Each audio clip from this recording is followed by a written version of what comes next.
మూడో అతి ముఖ్యమైన పాయింట్, థింక్ లాంగ్ టర్మ్. ఎప్పుడైనా గుర్తుపెట్టుకోండి, మార్కెట్లోకి కోర్స్ అందరూ ఒకటే ఆశతో కానివ్వండి, ఒక ప్లాన్ కానివ్వండి, ఒక డెసిషన్ కానివ్వండి, షార్ట్ టర్మ్లో నేను ఎంత ఎక్కువ సంపాదించగలుగుతాను, షార్ట్ టర్మ్లో నాకు ఎంత ప్రాఫిట్ వస్తుంది, అది ఇంట్రాడే ప్రాఫిట్ అంటారా, అది ఈరోజు కొని రేపు అమ్మే కైండ్ ఆఫ్ ట్రేడ్ అంటారా. సో ఇటువంటి ట్రేడ్స్లో నాకు ప్రాఫిట్ ఎక్కువ వస్తే నేను తప్పకుండా ఇటువంటి ట్రేడ్స్ ఎక్కువ చేస్తాను, లేదంటే ఇటువంటి విషయాల్లో నాకు లాసెస్ వస్తాయా అన్న విషయము చాలామంది ఆలోచిస్తారు. సో ముఖ్యంగా నేను మీకు చెప్పబోయేది ఏంటంటే, మార్కెట్ ఒకే తీరుగా ఏ రోజు ఉండదు. ఎందుకంటే మార్కెట్ నేచర్ ఏంటంటే చాలా డైనామిక్ మార్కెట్స్ అనమాట. సో డైనామిక్ ఇన్ నేచర్ అంటే ఏంటంటే, ఒక స్టాటిక్ మూమెంట్ అనేది ఆర్ ఒక స్ట్రెయిట్ లైన్ మూమెంట్ అనేది మార్కెట్లో ఎప్పుడూ ఉండదు. సో మార్కెట్లో ఈరోజు పలికిన ప్రైస్ మీకు రెండో రోజు ఉండకపోవచ్చు, లేదంటే మూడో రోజు అదే ప్రైస్ కంటే ఇంకా ఎక్కువ కూడా ట్రేడ్ అవ్వచ్చు. So market all depends upon demand and supply. So demand and supply match అవ్వకపోతే అలాంటి టైంలో మార్కెట్స్ పడిపోవడం కూడా జరగచ్చు. సో ఇటువంటి ప్రాబ్లమ్స్ని మీరు ఎప్పుడు ఎదుర్కోకూడదంటే మీరు తప్పకుండా లాంగ్ టర్మ్ అనేది ఒక పాలసీ పెట్టుకోండి. దానికి కొన్ని ఇంపార్టెంట్ ఆలోచనలు ఉన్నాయి. సో దాని గురించి మనం డిస్కస్ చేద్దాం. ముఖ్యంగా మనం ఇక్కడ తెలుసుకోవాల్సింది ఏంటంటే, long term investment or think long term అన్న విషయం ఏంటంటే, 1980స్లో 1990స్లో ఆర్ 2000 వరకు కూడా లాంగ్ టర్మ్ అంటే 5 years లేదా 10 years మధ్యలో ఆలోచించేవాళ్ళు. కానీ ఇప్పుడు సినారియో మారిపోయింది. ఇది దూరదర్శన్ కాలం కాదు, ఇది సాటిలైట్ ఛానల్స్ కాలం, ఇది కంప్లీట్గా చూసుకుంటే ఓటీటీ కైండ్ ఆఫ్ ఫ్యూచర్ అనమాట. సో ఇక్కడ ఏంటంటే మీకు నెట్ఫ్లిక్స్ ఉంది, ఇక్కడ అమెజాన్ ప్రైమ్ ఉంది. సో అటువంటి జనరేషన్స్లో ఉన్న వాళ్ళ ఇన్వెస్టర్స్ ఎవరైతే ఉన్నారో వాళ్ళ ఆలోచనలు కూడా ఈ పరిస్థితుల్ని బట్టి మారాయి. సో మీరు ఏదైతే 10 yearsలో నాకు ఒక 1% చొప్పున సంవత్సరానికి నాకు ఒక 10% 10 years తర్వాత వచ్చినా ఐఎమ్ హ్యాపీ అని చెప్పి ఏదైతే పాతకాలపు ఆలోచన ఉండేదో ఇప్పుడు అది మారింది. ఎందుకంటే generations have change, decades have gone. So కొత్తగా మనం చూస్తుంది ఏంటంటే వీఆర్ ఇన్ 21st century. అంటే ఇప్పుడు మనం ఉన్నది ఇంటర్నెట్ యుగంలో. సో ఇంటర్నెట్ యుగంలో ఎలా ఉంటుందంటే ఫాస్ట్ కైండ్ ఆఫ్ మూమెంట్ ఉంటుంది. అది లైఫ్లో కానివ్వండి, స్టాక్ మార్కెట్లో కానివ్వండి. మీకు వచ్చే ఏదైతే ప్రాఫిట్ ఉంటుందో అది 10 ఏళ్ల వరకు ఆగే అవసరం లేదు. ఇప్పుడు మార్కెట్స్లో మీకు చాలా మటుకు మూమెంట్స్ అన్నది ఇంట్రాడేలోనే కాకుండా మంత్లీ బేసిస్లో చూసుకుంటే 2 to 10% మధ్యలో కూడా స్టాక్స్ మూవ్ అయ్యే స్టాక్స్ చాలా ఉన్నాయి. సో అదే మీరు ఒకవేళ ఒక సంవత్సరం కోసం ఇన్వెస్ట్మెంట్ చేశారనుకోండి, సో ఆ సంవత్సరానికి సరిపడే రిటర్న్స్ దాదాపు మీకు 20% నుంచి 200% సమ్టైమ్స్. ఇది పక్కాగా ప్రతి స్టాక్లో రాదు. ఇది నేను ఫాలో చేయమని చెప్పేసి స్ట్రిక్ట్గా 200% కోసం లాంటి ప్రాఫిట్స్ కోసం వెయిట్ చేయమని చెప్పి నేను తప్పకుండా చెప్పను. నేను చెప్పేది ఏంటంటే మీరు జాగ్రత్తగా అర్థం చేసుకోండి. ఇక్కడ ఏంటంటే లాంగ్ టర్మ్గా మీరు ఆలోచించారు, కానీ ఆ లాంగ్ టర్మ్లో 10% వస్తుందా, లేదంటే 20% వస్తుందా, ఆర్ 200% వరకు వెళ్తుందా అన్నది అయితే రేర్ సినారీలో డిపెండ్ అయి ఉంటుంది. 20% ఆర్ 10% యావరేజ్గా ప్రతి సంవత్సరం అనే రిటర్న్స్ మాత్రం వస్తున్నాయి, ఆల్రెడీ వస్తున్నాయి. కానీ 200% లేదా 1000% లాంటి రిటర్న్స్ అది చాలా రేర్ అకేషన్. అదొక స్టాక్లో అదొక ప్రైస్ వాల్యూమ్ బ్రేకెట్ పైన ఆధారపడి ఉంటుంది. సో ఈ విషయాన్ని మీరు జాగ్రత్తగా ఆలోచించేసి లాంగ్ టర్మ్ కోసం ఇన్వెస్ట్మెంట్ ఎక్కువగా ఆలోచించండి. మీ దగ్గర ఒక ఎగ్జాంపుల్ ₹1,00,000 ఉన్నాయంటే మీరు 70 నుంచి 80% వరకు లాంగ్ టర్మ్ కోసం ఇన్వెస్ట్మెంట్ చేయండి. అండ్ మిగతా 20 లేదా 30% మిగిలితే ఆ డబ్బుల్ని మీరు ఒక షార్ట్ టర్మ్ ఇన్వెస్ట్మెంట్ లేదా ఒక చిన్న ఇంట్రాడే ట్రేడ్. జనరల్గా నేను సపోర్ట్ చేయను, I will not encourage intraday trading. But yes, మీరు రిస్క్ రీజనబుల్గా తీసుకొని నేను జాగ్రత్తగా చేసుకుంటాను, నేను స్ట్రిక్ట్గా స్టాప్ లాస్ ఫాలో అవుతాను అనే ఆలోచన మీ దగ్గర మీరు గట్టిగా ఆ ఆలోచన మీద ఉంటే మీరు చేయండి.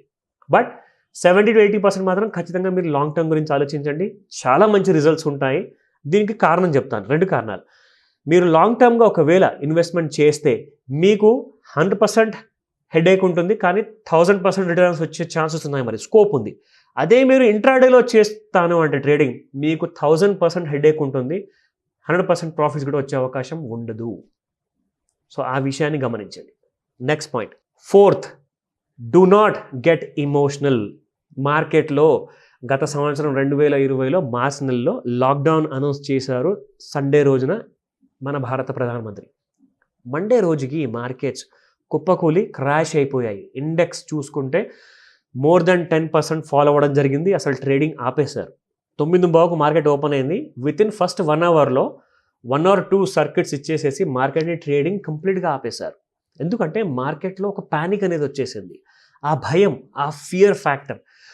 అసలు ప్రపంచంలో ఇంత పెద్ద పాండమిక్ వచ్చేసింది, ఇంత పెద్ద వైరస్ వచ్చేసింది, జనాలు అసలు పక్షుల్లా రాలిపోతున్నారు, పిట్టల్లా రాలిపోతున్నారు. సో అదే గతి ఇండియాకి పట్టబోతుందా అనే నెగిటివ్ ఆలోచన చాలామందికి వచ్చేసేసి షేర్ మార్కెట్లో అందరం అమ్మడం మొదలుపెట్టారు. అసలు మాట వినడం తర్వాత చేయడం ముందు చేయండి అని చెప్పేసి ఎవరి మాట ఎవరు వినకుండా they just started selling and selling and selling. That is not correct. చూడండి ఏమైంది. March 23, 2020 తర్వాత 7,500 ఉన్న ఇండెక్స్, నిఫ్టీ ఇండెక్స్ ఈరోజు 2021 జూలైలో మనం మాట్లాడుకుంటున్నాము 16,000 పాయింట్స్ వరకు పెరిగిపోయింది. అంటే ఏం జరిగింది? మోర్ దెన్ డబుల్ అయిపోయింది ఇండెక్స్. ఇండెక్స్ ఒక్కటే డబుల్ అయినప్పుడు స్టాక్స్ ఎంత పెరగాలి? మీకు రిలయన్సే మినిమం 200% పెరిగింది. 875 రూపీస్లో ఉన్న రిలయన్స్ ఆ రోజున మార్చ్ నెలలో మీకు ఈరోజు చూసుకుంటే 2,000 పైన ఉంది. So this is what happens. So ఆ తొందరపాటు, ఆ ఎమోషన్స్ని ఎప్పుడు మీ దగ్గర రానివ్వకుండా న్యూట్రాలిటీ అనేది మెయింటైన్ చేయండి. అలాగే గ్రీడ్ ఫ్యాక్టర్. సరే మంచి పని చేశాము మనం ఆ టైంలో, ఆ క్రాష్ ఉన్న మార్కెట్లో కొంతమంది కొనుక్కున్నారు, కొంతమంది ధైర్యం చేసి ముందుకొచ్చి కొనుక్కున్నారు, స్టాక్స్ మంచి మంచి స్టాక్స్ కొనుక్కున్నారు. సంవత్సరం తర్వాత బాగా మార్కెట్స్ పెరిగాయి, ఇంకా ఎందుకు మనం అమ్మడము, ఇంకా ఆగుదామని చెప్పేసి కొంతమంది ఇంకో సంవత్సరం వెయిట్ చేయడానికి చూస్తారు. కానీ it may be the right time to exit and book your profits. ఇదే మంచి అవకాశం ఉండొచ్చు.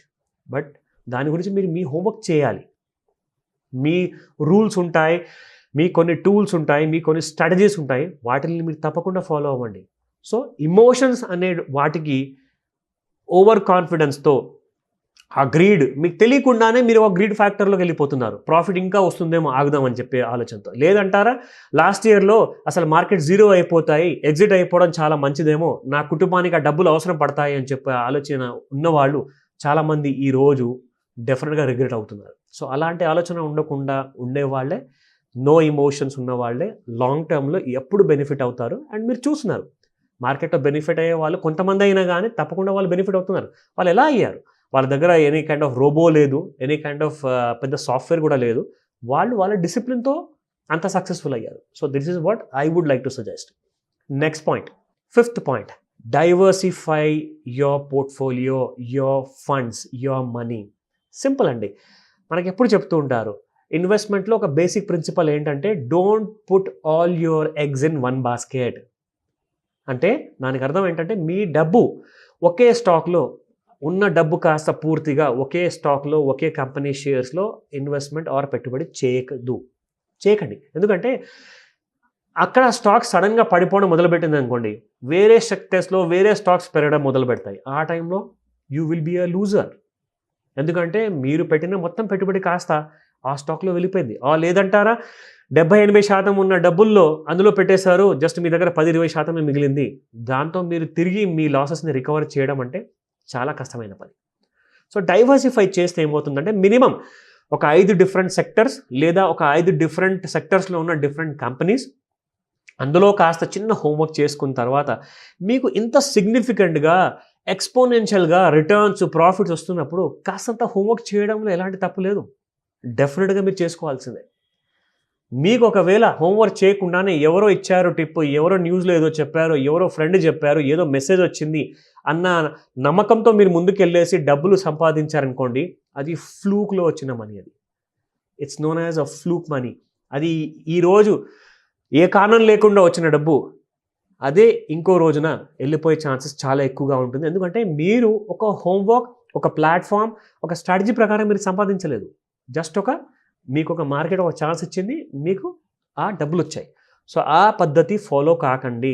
డైవర్సిఫికేషన్ ఉంటే దానివల్ల మీరు పెట్టిన 5 స్టాక్స్, 5 డిఫరెంట్ స్టాక్స్, 5 డిఫరెంట్ సెక్టర్లో అది మీకు 2 ఒకవేళ అండర్ పర్ఫామ్ చేసిన 2 స్టాక్స్ మీకు ఒకవేళ లాసుల్లో ఉన్న మిగతా 3 షేర్స్, మిగతా 3 సెక్టర్స్ అవి కాస్త బాగా పెరిగి మీకు అందులో ప్రాఫిట్ ఇవ్వడం మొదలు పెడతాయి. సో అక్కడ మీకు జరిగిన లాస్ కానివ్వండి అండ్ జరగబోయే ప్రాఫిట్ కానివ్వండి, అది చాలా సిగ్నిఫికెంట్గా ఉంటుంది. కంఫర్టబుల్గా ఉంటారు మీరు ఒక పొజిషన్లో. తర్వాత మీరు ఆ లాస్ ఇచ్చే సెక్టర్స్ నుంచి ఒక స్టాప్ లాస్ ట్రిగర్ అయితే అందులోంచి ఎగ్జిట్ అయ్యి మిగతా వేరే సెక్టర్స్ కానివ్వండి, వేరే మంచి స్టాక్స్ కానీ వాటిలో మీరు ఇన్వెస్ట్మెంట్ పెడితే ఇంకా మీ పోర్ట్ఫోలియో చాలా పెరిగే అవకాశం ఎక్కువగా ఉంటుంది. So diversification is the key secret to your success అనమాట. సో ఈ విషయాన్ని గుర్తుపెట్టుకోండి. 6th point, never borrow to invest. చాలా కామన్ అయిపోయిందండి ఈ మధ్య. ఎందుకంటే ఇంట్రెస్ట్ రేట్స్ బాగా తగ్గాయి, బ్యాంక్ లోన్స్ క్రెడిట్ కార్డ్ పైన ఇస్తున్నాయి, ఆర్ పర్సనల్ లోన్స్ ఇస్తున్నారు, ఆర్ ఈ మధ్య చాలా చిన్న చిన్న ఎన్బిఎఫ్సి యాప్స్ వచ్చేసాయి. ఎన్బిఎఫ్సి అంటే నాన్ బ్యాంకింగ్ ఫైనాన్షియల్ కార్పొరేషన్స్ ఉన్నాయి. సో వీళ్ళందరూ కూడా ఇంట్రెస్ట్ రేట్స్ తగ్గడం వల్ల తక్కువ ఇంట్రెస్ట్కే మీకు మంచి పెద్ద పెద్ద అమౌంట్ లోన్స్ ఇస్తున్నారని చెప్పేసి జనాలు వాటి వైపు బాగా అట్రాక్ట్ అయ్యేసి ఆ డబ్బులు కాస్త తీసుకెళ్ళి మార్కెట్లో పెడుతున్నారు. నేను ఒక 15% ఇంట్రెస్ట్ కానివ్వండి, ఆర్ 20% ఇంట్రెస్ట్ కానివ్వండి, నాకు ఆ డబ్బులు వచ్చాయి కాబట్టి నేను ఒక 3 నెలలు సంపాదించుకుంటాను 20% అని చెప్పుకునే కాన్ఫిడెన్స్ ఆలోచన వల్ల జనాలు అటు ఈఎంఐస్ కట్టుకోలేక, ఇక్కడ మార్కెట్లో డబ్బులు సంపాదించలేక లాస్ 2 వైపులు అవుతున్నారు. సో దానివల్ల ఏమవుతుంది, మీ సిబిల్ స్కోర్ కానివ్వండి, ఆర్ మీరు పే చేస్తున్న విధానంలో ఈఎంఐ అది రెగ్యులర్గా మీరు కమిట్మెంట్ ఇవ్వలేకపోతున్నారు. సో దానివల్ల ఒక పెద్ద డిప్రెషన్, అంటే ఆ ఫైనాన్షియల్ ఫ్రీడమ్ వల్ల వచ్చిన ఆ అవకాశాన్ని మీరు దురుపయోగం చేశారు కాబట్టి దానివల్ల వచ్చిన డిప్రెషన్ వల్ల you will get in to big debts అనమాట. అంటే అప్పుల్లో ఇరుక్కుంటారు. సో అల్టిమేట్గా you will get in to a debt trap. So అటువంటి తప్పులు చేయకండి. సో ఈ 6th పాయింట్ని తప్పకుండా మీరు గమనించండి. మీరు దగ్గర ఎప్పుడైతే మీరు సొంత సంపాదనతో మీ బిజినెస్ ఇన్కమ్ కానివ్వండి, మీ శాలరీ ఇన్కమ్ కానివ్వండి, మీ ఖర్చులన్నీ పోగా మీ దగ్గర ఒకవేళ ఒక సర్ప్లస్ సేవింగ్స్ ఉంటేనే మీరు ఆ సర్ప్లస్ సేవింగ్స్లో ఎంత రిస్క్ తీసుకుంటారో ఆలోచించేసి మీరు ఇన్వెస్ట్మెంట్ చేయండి. Last but definitely not the least, ముఖ్యంగా మీరు ఇక్కడ ఆలోచించాల్సింది ఏంటంటే, ఎప్పుడైతే ఇది మీకు ఎఫెక్ట్ చేయదు కదా అనుకోవచ్చు నేను ఈ పాయింట్ పేరు చెప్పిన తర్వాత, కానీ this plays a crucial role. Yes, it's చాలా ఇంపార్టెంట్. ఇది ట్రేడింగ్ గురించి, రిస్క్ గురించి కాదు, ఇది ప్రాఫిట్ గురించి కూడా కాదు. బట్ మీరు ఏదైతే ఫీజ్ పే చేస్తున్నారో మీ స్టాక్ బ్రోకర్కి, ఏదైతే ట్యాక్సెస్ మీరు పే చేస్తున్నారో అది కరెక్ట్గా పాలసీ ప్రకారంగా, సెబీ రూల్స్ ప్రకారంగా, government of India finance ministry ప్రకారంగా ఏదైతే ఛార్జెస్ పడాలో అవి పడుతున్నాయా లేదా అన్న విషయం మీరు గ్రహించాలి. ఎందుకంటే ఇందులో హిడెన్ ఛార్జెస్ ఉంటాయి, గుర్తుపెట్టుకోండి. అది నేను ఎవరు కూడా ఏ స్టాక్ బ్రోకర్ అయినా మంచివాళ్ళు కాదు, లేదంటే కొంతమందే స్టాక్ బ్రోకర్స్ ఉన్నారు వాళ్ళు చాలా మంచివాళ్ళు అని నేను చెప్పట్లా. ముఖ్యంగా ఏంటంటే ప్రతి కంపెనీకి ఒక ఆపరేషన్ స్టైల్ ఉంటుంది. వాళ్ళు ఏం చేస్తారంటే they have different ways of collecting taxes and different ways of collecting your fees అనమాట. అంటే ఫీజ్ ఇస్ నథింగ్ బట్ వాళ్ళ సర్వీస్ ఛార్జ్ ఉంటుంది. ఆ సర్వీస్ ఛార్జ్ ఎంతవరకు వాళ్ళు తీసుకుంటున్నారు, ఆ సర్వీస్ ఛార్జ్లో బ్రోకరేజ్ ఇంక్లూడ్ అయ్యి ఉందా, లేదంటే ఇంకొక హిడెన్ ఛార్జెస్ ఉన్నాయా, లేదంటే గవర్నమెంట్ ఏదైతే స్పెసిఫైడ్ ట్యాక్సెస్ ఉన్నాయో ఆ ట్యాక్స్లే కాకుండా ఇంకేదైనా ఎక్కువగా ఛార్జ్ చేస్తున్నారు అన్న విషయాన్ని మీరు గ్రహించాలి. ఇది మీరు తెలియకపోతే, ఇది మీరు తెలుసుకోకపోతే ఇక్కడ ఏమవుతుందంటే మీరు కష్టపడి ఒక 100 రూపాయలు ప్రాఫిట్ సంపాదిస్తారు, అది కాస్త 70 రూపాయలు కాస్త ఫీజులో ఆర్ ట్యాక్సెస్లో వెళ్ళిపోయింది అనుకోండి, మీ కష్టాన్ని మొత్తానికి అక్కడ ఇచ్చేస్తున్నారు. సో మీకు మిగిలేది మాత్రం ఒక 20-30 రూపాయలు మాత్రమే. సో దానికోసం ఇంత కష్టపడాలి మార్కెట్కి వచ్చేసి అవసరం లేదు. సో మీరు తప్పకుండా మీకు వచ్చే ఎలక్ట్రానిక్ కాంట్రాక్ట్ నోట్స్ అంటారు, ట్రేడింగ్ బిల్స్ అంటారు, మీకు మెయిల్లో వస్తుంది, మీకు ఫోన్ ఎస్ఎంఎస్లో వస్తుంది. సో అవి మీరు జాగ్రత్తగా డీకోడ్ చేయాలి. వాటిల్ని డీకోడ్ చేయడం అర్థం ఏంటంటే అసలు ఈ ట్యాక్స్ ఏంటి, ఈ పర్సంటేజ్ ఏంటి, ఈ ఛార్జెస్ ఏంటి అన్న విషయాన్ని మీరు అందరినీ అడిగి మరి మీరు కనుక్కోవాలి. స్పెషల్గా మీరు ఎవరి దగ్గర అయితే ట్రేడింగ్ చేస్తున్నారో వాళ్ళని అడగండి, తప్పకుండా మీకు హెల్ప్ దొరుకుతుంది. సో ఆ విషయాన్ని మాత్రం గుర్తుంచుకోండి. సో మీకు ఆ 100 రూపాయల నుంచి ఒకవేళ ఓన్లీ 30 రూపాయలు కట్టేది ఉందంటే మీకు 70 రూపాయలు మిగిలేదు. ఒకవేళ మీరు కరెక్ట్గా మీ హోంవర్క్ చేసుకొని ఉంటే మీరు దాన్ని డీకోడ్ చేయగలిగితే ఆ కాంట్రాక్ట్ నోట్స్, మీకు ఎప్పుడైతే అటువంటి హిడెన్ ఛార్జెస్ని గుర్తుపడతారో వాళ్ళు తప్పకుండా అటువంటి ఛార్జెస్ని మీకు రిటర్న్ కూడా చేస్తారు. సో అలాంటి అవకాశం ఉన్నప్పుడు ఎందుకు వదులుకోవాలి. సో తప్పకుండా ఇటువంటి విషయం గురించి మీరు ఎప్పుడు కీప్ అన్ ఈగల్స్ ఐ, ఒక క్లోజ్ వాచ్లో ఉండండి. సో విజిలెంట్గా ఉండి ట్రేడ్ చేసుకోండి. Thank you very much.